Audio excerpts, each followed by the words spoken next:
안녕하세요. 사연을 부탁해입니다. 오늘의 사연을 소개하겠습니다. 남편과 저는 같은 회사를 다니다 만났습니다. 그 일이 있기 전까지는 서로 얼굴만 알고 지내던 그런 사이였는데요. 어느 날 우리에게 기가 막힌 일이 일어났고 둘이 같이 아픔을 이겨내다 보니 서로에게 마음이 갔습니다. 일종의 동병상련 그런 마음이었다고 해야 할까요?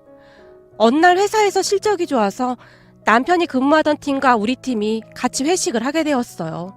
그때 당시 저는 결혼을 약속했던 남자친구와 헤어지고 힘든 시간을 보내고 있었기에 회식 자리에서 마치 물을 마시듯 술을 마시고 있었어요.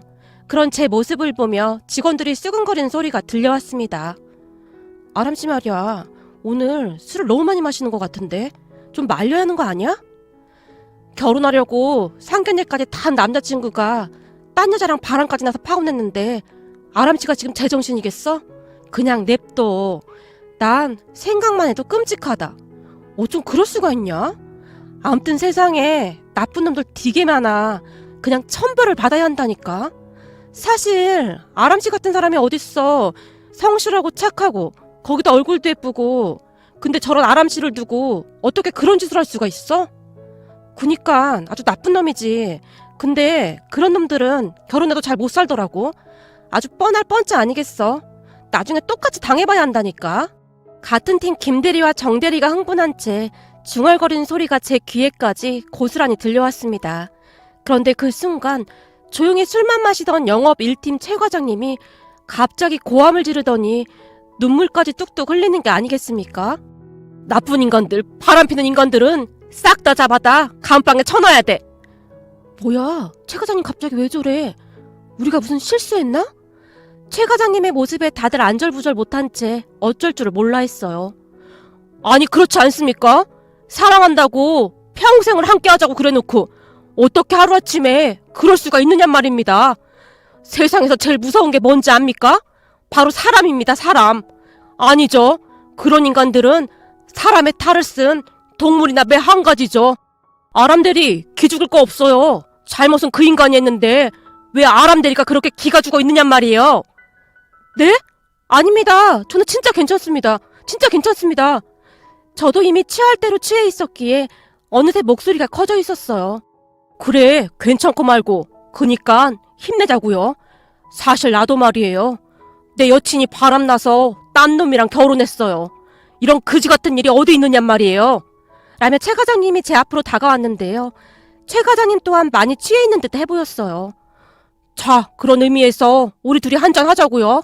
최 과장님이 맥주잔에 소주를 가득 담아 한 잔은 제게 주고 한 잔은 본인이 번쩍 들면서 말했어요. 네? 과장님 말이 맞아요. 이게 우리 잘못인가요? 그 인간들 아주 천벌을 받았으면 좋겠네요. 맞아. 아주 천벌을 받았으면 좋겠네요. 우리 둘이서 단숨에 술잔을 비웠습니다. 그렇게 순간 둘이 눈이 마주쳤는데요. 누가 먼저라고 할 것도 없이 눈에서 눈물이 뚝뚝 떨어지고 있었어요. 그리곤 둘 다 취할 대로 취한 상태로 바닥에 주저앉아 대성통곡을 하고 말았습니다. 아마도 그동안 참고 참았던 것이 그렇게 폭발했던 것 같았어요. 이게 말이죠. 분명히 제가 잘못한 건 아무것도 없는데 가족들뿐만 아니라 주변의 시선 앞에서 절대 자유로울 수가 없었거든요. 물론 다들 제 걱정을 해주고 있다는 건 잘 알고 있었지만 가장 힘들고 눈치가 보였던 건 결국엔 저였으니까요. 다들 제 마음을 이해한다고 말을 하곤 했지만 당사자가 아닌 이상 정확히 이해할 수는 없었을 테니까요. 암튼 최 과장님과 저는 술에 잔뜩 취한 채 한동안 눈물만 흘렸습니다. 그리곤 잘 기억이 나지 않았어요. 중간중간 동료들이 우리 둘을 위로했던 것 같기도 하고 제가 택시를 타고 집에 왔던 것 같은데 아침에 일어나 보니 제 방에 누워있더라고요. 넌 무슨 술을 그렇게나 많이 마셨어? 요즘이 얼마나 무서운 세상인데 여자가 그러고 다녀? 거실로 나가자마자 엄마가 잔소리를 시작했어요. 아람이가 맨날 그러는 것도 아니고 처음인데 그만하자고. 걱정되니까 그렇지. 너 앞으로 그렇게 술 마실 거면 아예 엄마 아빠한테 전화를 해. 데리러 갈 테니까. 알았어. 미안해 엄마. 그렇다고 또 그렇게 풀 죽을 필요까지는 없고 내가 요즘 너 보고 있으면 아주 억장이 무너진다. 잘난 것도 없는 놈이 감히 우리 딸을 두고 그딴 짓을 해? 여보, 제발 그만 좀 해. 그놈 얘기는 다시 꺼내지 않기로 했잖아. 아빠가 급히 엄마를 말리는 듯 했어요. 그리고 전 그런 엄마의 말을 못 들은 척하고는 조용히 제 방으로 들어갔습니다. 어차피 토요일이었기에 딱히 할 일도 없었으니까요. 그런데 잠시 후 제 휴대폰 벨소리가 울려댔는데 가만히 보니 같은 팀 동료였어요. 아람씨, 어제 일 기억나? 어제 일? 기억이 드문드문 나는데 혹시 무슨 일 있었던 거야? 설마 나 취해서 뭔 사고 쳤어? 아유, 이건 뭐 사고 정도가 아니었어. 그 외에 영업 1팀 최 과장님 있잖아. 그분이랑 아람씨랑 땅바닥에 앉아서 대성 통보까지 했어. 내가 그냥 모른 척 하려다가 도저히 안 되겠어서 연락했어. 근데 최 과장님도 여자친구가 바람 펴서 헤어진 모양이더라. 둘이서 아주 어찌나 슬피 우는지 우린 마치 나라라도 잃은 줄 알았잖아. 뭐? 진짜 미치겠다. 내가 진짜로 그런 추태를 부렸다고? 와, 창피해서 출근을 어떻게 하지? 그냥 이참에 회사 때려쳐야 하나? 때려치긴 왜 때려쳐? 우리가 이 회사를 얼마나 어렵게 들어왔는데. 그냥 이럴 땐 눈 딱 감고 철판 깔면 그만인 거야. 내가 맹세컨대 한 달만 지나면 언제 그랬냐는 듯이 다들 잊을 거야. 사람들은 말이야, 자기 일이 아니면 그렇게 오래 기억하지도 않아. 그래, 고마워. 아주 큰 위로가 되네. 농담 아니니까 월요일날 출근하면 난 아무 기억도 없어요 라고 잡았대. 알았지? 알았어. 아무튼 신경 써줘서 고마워. 그때 제 마음은 진심이었어요. 정말 힘든 시간이었지만 주변에 좋은 사람들이 많아서 다행이긴 했으니까요. 그렇게 월요일날 회사에 출근을 했지만 동료의 말대로 저는 그저 아무것도 모른다는 듯이 행동했습니다. 다행히 회사 직원들도 아무런 내색하지 않았고요. 그런데 우연히 마주친 최 과장님이 제게 말을 걸어왔어요. 괜찮아요? 회식 때 아람씨랑 제가 난장판을 만들었다고 하던데. 네? 아, 그게 워낙 술을 많이 마셔서 그랬는지 전 기억이 잘 안 나더라고요. 과장님은 기억나세요? 나도 전부 기억나는 건 아니고 우리 둘이 비슷한 일을 겪었다는 것만 기억이 나네요. 네, 저도 그건 기억이 나는 것 같아요. 그래서 말인데 우리 오늘 저녁에 식사 같이 할래요? 오늘 저녁에요? 제가 놀란 채 최 과장님을 바라봤어요. 사실 그날 아람씨랑 그렇게 막 울고 나니까 왠지 속이 시원해지는 것 같기도 하면서 그동안 맺혀있던 뭔가가 뻥 하고 뚫리는 그런 기분이었거든요. 근데 아무래도 좀 불편하겠죠? 아니요. 사실 저도 그랬어요.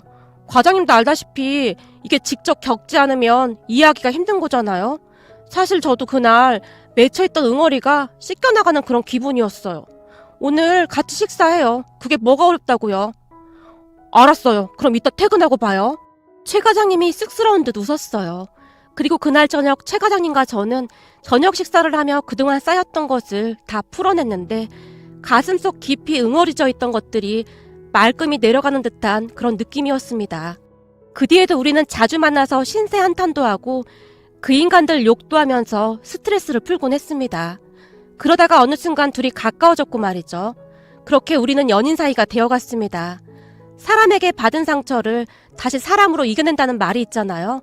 어느새 우리 둘은 아픈 기억을 다 잊고 결혼까지 해서 행복한 시간을 보내고 있었어요. 그런데 마치 그런 우리를 질투라도 하듯 얼마 뒤 어마어마한 일이 일어났습니다. 남편에게는 여동생이 한 명 있었는데요. 그동안 시누이가 참 많은 사고를 치고 다닌 모양이었어요. 가족들이 시누이 이야기만 나오면 다들 고개를 절레절레 흔들 정도였으니까요. 시누이는 고등학교를 졸업하자마자 혼전 임신으로 결혼을 했다고 합니다. 지금은 두 아들의 엄마이기도 하고요. 시누이의 남편인 고모부 또한 고등학교를 졸업한 뒤 바로 결혼을 했기에 둘 다 경제적인 능력이 없는 편이라고 했어요. 그러다 보니 생활비가 떨어질 때마다 가족들에게 손을 벌렸던 것 같았습니다. 그게 습관이 되다 보니 나중엔 아주 당연하다는 듯이 행동까지 했다고 하니까요. 문제는 우리가 결혼하고 난 뒤부터 남편이 시누이에게 주던 돈을 바로 끊어버렸다는데요. 그때부터 사단이 나기 시작했습니다. 우리가 결혼한 뒤 남편이 변하기 시작했다며 시누이가 저를 미워하기 시작했거든요. 어느 날 시누이가 잔뜩 화가 난 채 제게 전화를 걸어왔어요. 저기요, 그쪽이 뭔데 우리 남매 사이를 갈라놓는 겁니까? 네? 그게 무슨 말이에요? 무슨 말이긴 무슨 말이에요? 당신 때문에 우리 남매 사이가 완전 엉망이 됐는데 태평하게 그런 말이 나와요? 아니 아가씨, 난 무슨 말인지 잘 모르겠는데 알아듣게 말 좀 해줄래요? 아니 그쪽이랑 결혼 전에는 오빠가 나한테 매달 돈도 잘 주고 했는데 당신이랑 결혼하고 난 뒤부터 나한테 돈을 못 주겠다잖아요. 당신이 우리 오빠를 살살 꼬드겨서 그런 모양인데 당신 그렇게 살면 안 되는 거야. 어디서 굴러들어온 돌이 박힌 돌을 빼려고 해. 아가씨, 전 그런 얘기 처음 듣는 얘기예요. 저한테 그러지 말고 오빠한테 말씀하세요. 뭐? 처음 듣는 얘기? 와, 당신 아주 대단한 여자네. 눈 하나 깜빡하지 않고 거짓말을 그냥 술술 하네. 그래, 당신이 그렇게 나온다 이 말인 거지? 그럼 나도 우리 엄마 아빠한테 당신 실체를 다 까발릴 테니까 딱 기다려. 신우이가 신경질적으로 전화를 끊어버렸어요. 신우이는 정말이지 상상을 초월할 정도였는데요. 저를 부르는 호칭이 하루에도 몇 번씩 바뀌곤 했으니까요. 신우이가 기분 좋은 날에는 언니! 라며 갖은 아양까지 떨어댔어요. 반면에 기분이 좋지 않은 날에는 당신이라든지 불려시라든지 라는 말도 서슴지 않고 사용했고 말이죠. 하지만 신우이는 시부모님과 남편이 있을 때는 꼬박꼬박 언니라는 호칭을 사용했습니다. 시아버님께서 화가 나시면 어마어마하셨기에 신우이는 시아버님의 눈치를 보곤 했거든요. 암튼 신우이는 결혼 후 남편이 돈을 주지 않는 것이 저 때문이라며 앙심을 품고 있었어요. 한동안 우리 부부에게 난리를 쳤지만 우리가 들은 척도 하지 않자 차츰차츰 조용해져 갔어요. 그렇다고 해서 완전히 조용해진 건 아니었지만 예전보다는 확실히 조용해져 있었습니다. 그렇게 시간이 흘러가고 있었고 우린 나름 잘 지내고 있었는데요. 우리 부부 둘 다 아이를 엄청 원했지만 좀처럼 아이가 생기지 않았어요. 결국 병원에 가서 검사까지 하게 되었는데 의사 말이 제가 몸이 약해서 그렇다는 말을 했어요.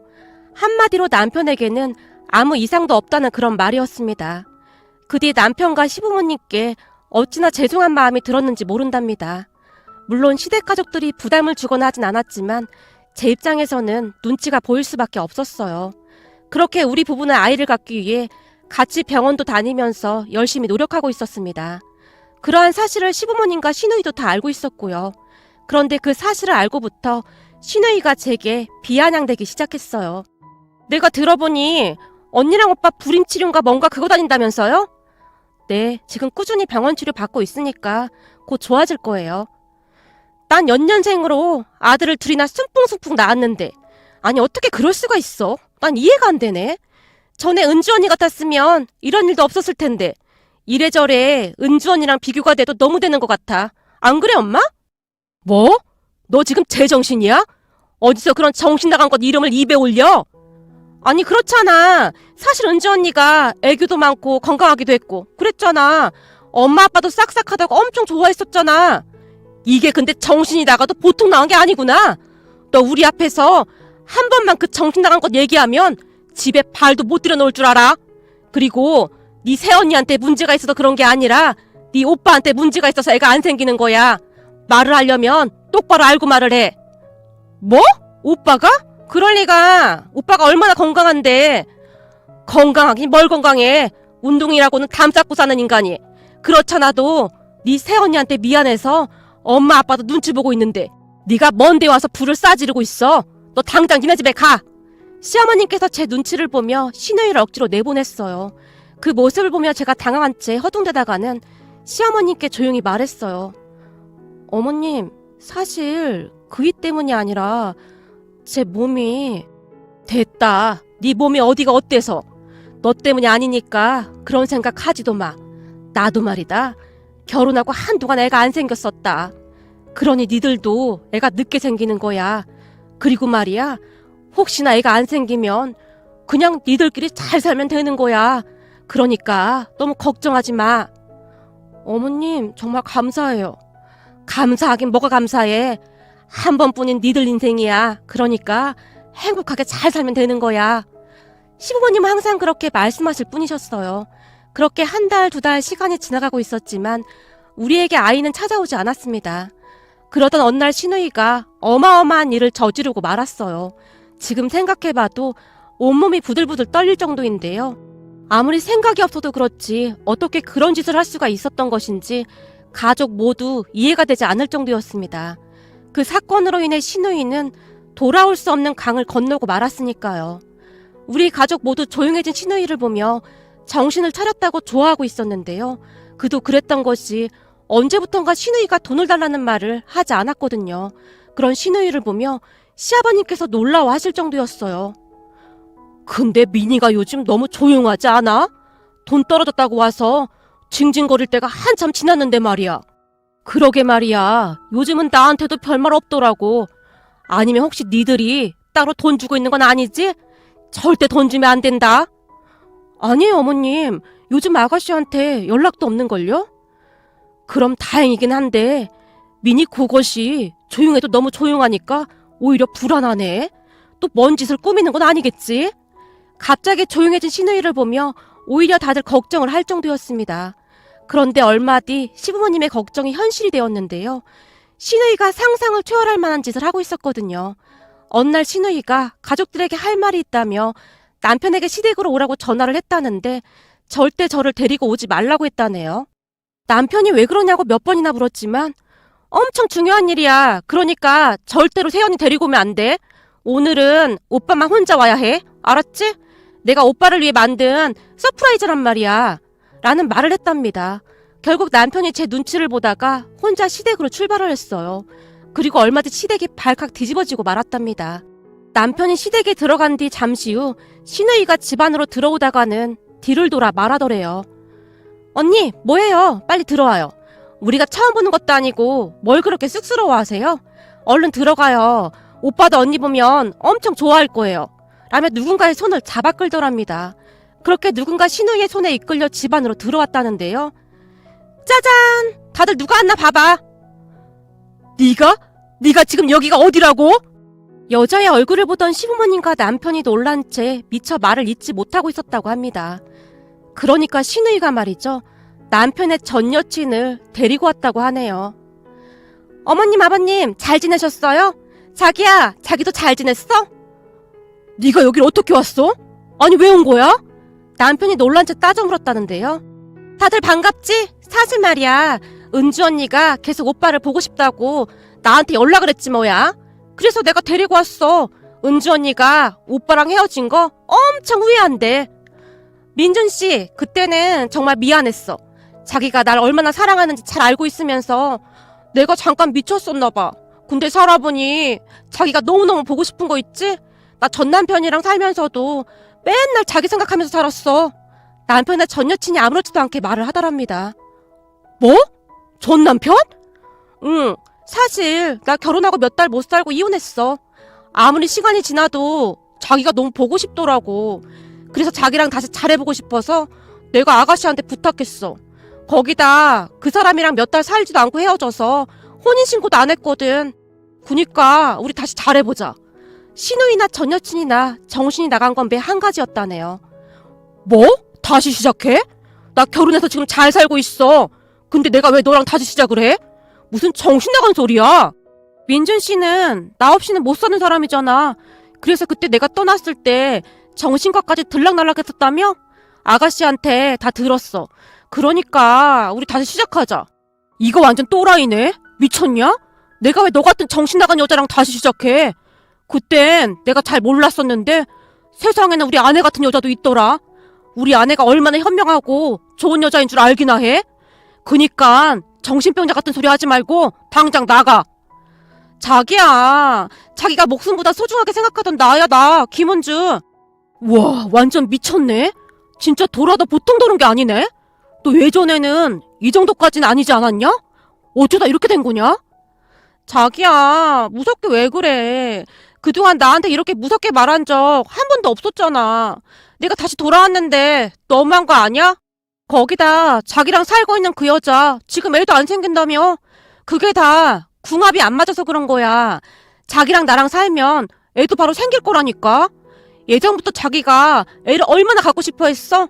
우리들 닮은 딸 낳고 싶다고 노래를 불렀었잖아. 전 여친이 눈물까지 그렁그렁한 채 말을 하더랍니다. 그 순간 시아버님께서 이성을 잃어버리고 말았다는데요. 여기가 어디라고 감히 얼굴을 들이밀어. 네가 사람이라면 절대 이런 짓 못한다. 네가 그때 우리 아들한테 무슨 짓을 했는지 다 잊은 거냐? 아빠, 왜 그래? 은주 언니도 진짜 고민하다 온 거야. 예전에 아빠도 은주 언니 엄청 예뻐했잖아. 까놓고 애도 못 낳는 지금 오빠 와이프보다 은주 언니가 100배, 1000배는 더 낫지. 엄마 아빠 그러다 친손주 못 볼 수도 있다니까? 신우이가 열심히 전 여친 편을 들어줬다는데요. 아무 말도 없이 신우이를 바라보던 남편이 신우이에게 다가가서는 순식간에 신우이의 뺨을 올려 붙여버렸답니다. 그것도 한 번도 아닌 2번이나 말이죠. 네가 날 조금이라도 친오빠라고 생각했으면 어떻게 이런 짓을 할 수가 있어? 그때 저 여자가 나한테 어떻게 했는지 다 알면서 미니 네가 이딴 짓을 해? 이 정도면 너 인간이기를 포기한 거야. 난 앞으로 네 얼굴 안 보고 살 거니까 그런 줄 알아. 남편이 신우이에게 쏘아붙인 채 밖으로 나가려고 했다는데요. 자기야, 이러지 마. 무섭게 왜 이래. 나 김은주라니까? 자기가 나한테 어떻게 이럴 수가 있어. 전 여친이 남편의 팔을 잡고 늘어지고 있었다는데요. 그 모습을 보던 시어머님이 앞에 있던 밀가루를 순식간에 전 여친 얼굴에 뿌려댔다고 합니다. 어디서 악기가 들어와서 주댕이를 나불대고 있는 거야? 라고 하면서 말이죠. 그런데 그날 하필이면 시부모님께서 만두를 빚고 있었던 모양이었는데요. 사실 제가 만두를 엄청 좋아하거든요. 시댁에 간 남편에게 만두를 싸서 보내려고 했던 것 같았어요. 그렇게 만두피 안에 소를 넣고 계셨다는데 그 만두소 그릇을 통째로 들어서는 시아버님께서 전 여친 얼굴에 냅다 던져버렸다네요. 그 바람에 전 여친이 만두 소를 뒤집어 쓴 채 발광을 하기 시작했다는데요. 지금 이게 무슨 짓이에요? 당장 꺼져 이 악귀야! 시부모님 2분이 큰 목소리로 합창까지 했다고 합니다. 결국 전 여친과 신우이가 쫓겨났다는데요. 한참 나중에 알고 봤더니 신우이가 전 여친에게 남편과 다시 연결을 해주겠다며 매달 돈까지 받아 챙겼던 모양이었어요. 그러니까 요약해보면 우리 가족한테 돈을 달라고 하지 않은 그때부터 전 여친에게 돈을 받아 쓰고 있었던 거죠. 거기다 더 기가 막혔던 것은 만약 남편이 저와 이혼 후 전 여친과 결혼을 하게 되면 신우이에게 매달 얼마씩 월급처럼 주겠다는 각서까지 전 여친에게 쓰게 했다고 합니다. 그날 그 난리를 치고 갔으니 전 여친도 화가 날 대로 나서 신우이가 그동안 받아간 돈을 달라고 했다고 하니까요. 어느 날 전 여친이 시부모님 집 앞에서 기다리고 있다가 마트에 다녀오던 시어머님을 붙들고는 그 각서를 보여주더랍니다. 어차피 이렇게 된 마당에 그동안 제가 준 돈은 받아야겠어요. 그러니까 돈 주세요. 뭐? 돈? 웃기는 소리하고 자빠졌네. 그 돈을 내가 왜 줘야 해? 그 돈 받아간 사람한테 달라고 해. 그걸 왜 나한테 달라고 하느냐 말이야. 너도 참 인생 불쌍하다. 어쩌다 이렇게 됐니 그래? 그리고 이렇게 된 마당에 내가 한마디만 하자. 그때 말이다. 네가 우리 아들 그렇게 비참하게 만들고 네 전 남편이랑 바람나줘서 정말 고마웠다. 만약 그때 결혼까지 했으면 어쩔 뻔했어. 지금 우리 며느리 발톱에 때만큼 또 못 따라오니 원. 어디서 만나도 이런 그지 같은 것을 만나고 다닌 건지. 시어머님께서 한심하다는 듯이 전 여친을 바라봤다고 하네요. 결국 전 여친과 신우이가 한동안 돈 때문에 고수를 한다 뭐한다 난리도 아니었다고 하네요. 그 뒤로 어떻게 되었는지는 잘 모르겠습니다. 그 뒤 가족들 모두 신우이를 만난 적이 없었으니까요. 신우이는 가족들의 기억 속에서 철저히 지워져 갔거든요. 다만 남편의 전 여친이 다녀간 뒤 시부모님께서 우리 부부를 따로 시댁에 부르셔서 제게 사실대로 다 말을 해주셨는데요. 우린 가족이니까 너한테도 숨기는 게 없어야 하지 않겠냐? 근데 다시는 찾아올 일 없을 거다. 그러니까 너무 걱정은 하지 말고. 네 시아버지랑 내가 아주 홍군형을 내줬거든. 그니까 절대 오해는 하지 않았으면 좋겠구나. 어머님 아버님 사실대로 말씀해 주셔서 너무 감사해요. 걱정 마세요. 제가 어머님 아버님 말씀이라면 무조건 믿는 거 잘 아시잖아요. 그렇지. 우리 며느리가 얼마나 현명한 사람인데. 우린 너한테 항상 고마울 뿐이다. 그때 우리 아들이 그 미친 여우한테 홀려서 죽네 사네 그랬는데 네가 살려준 거나 마찬가지야. 너 아니었음 이렇게 잘 살지도 못했을 거다. 먹지도 못하고 잠도 못 자고 오죽하면 그때 정신과 상담까지 받았겠니. 그때만 생각하면 내가 아직도 심장이 덜컥 내려앉는다니까. 시어머님께서 눈시울을 붉히셨어요. 그 뒤 몇 년이 더 흘렀지만 신우이는 지금까지도 시댁에 발걸음도 못하고 있어요. 결국 제게 전화를 해서 빌어댔지만 저는 그저 모른 척하고 있습니다. 그리고 드디어 기적같이 제가 임신을 하게 되었고 얼마 뒤 아들이 태어났습니다. 그 감격은 이루 말할 수가 없었어요. 그렇게 첫 아들을 낳고 얼마 뒤 바로 둘째 딸이 태어나서 지금은 집에서 육아를 하고 있어요. 시부모님께서 잘 도와주셔서 다른 사람들보다는 수월하게 육아를 하고 있답니다. 참, 그리고 시누이 말로는 그 전 여친은 다시 재혼했다가 몇 개월 만에 성격 차이로 또 이혼을 했다고 하네요. 저는 별로 궁금하지도 않은데 시누이가 전화를 해서 미주알 고주알 다 말을 해주더라고요. 시누이는 요즘 제게 잘 보이려고 참 많은 노력을 하고 있지만 그런다고 해서 해결될 일은 아닌 듯 해 보여요. 시누이 이야기만 나오면 남편과 시부모님께서 경기를 하실 정도거든요. 물론 저도 마찬가지고요. 언제쯤 우리 시누이가 정신 차리고 살 수 있을까요? 문득 지나간 일들이 떠올라 이렇게 글 보내봅니다. 오늘의 사연은 여기까지였습니다. 즐겁게 보셨다면 구독, 좋아요 부탁드립니다. 고맙습니다.